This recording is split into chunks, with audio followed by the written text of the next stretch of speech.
animal industry and fisheries. We touch issues on the dairy value chain from production briefly to markets that we're accessing. So let me take this opportunity to invite Honorable Minister. Minister Ramirama yashobora ngo abanya-Uganda tubari kunyomate agarukumara kurugera hashitongore cy'amagara cy'insi yona World Health Organization ngo kucirukuragira. Ugandans are consuming less dairy products as compared to the World Health Organization required standards.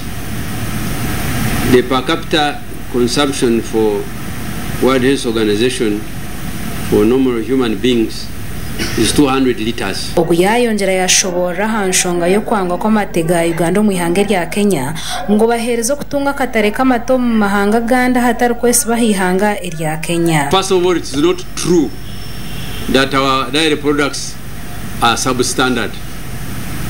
No. They are using other reasons to frustrate trade. And you know we are in the common market. Our products have been tested to be highest quality by reputable inspectors of AU. So our quality is very high.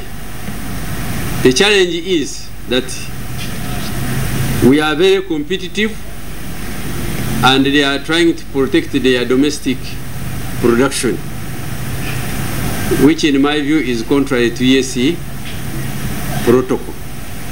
But that is not for me today. The President, His Excellency President Yoweri Kaguta Museveni to Haburwa has met his counterpart, Honorable His Excellency Ruto.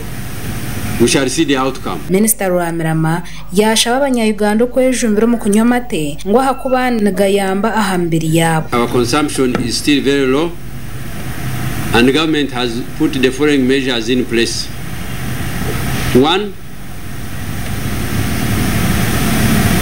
is to increase milk production so that we have enough for everybody.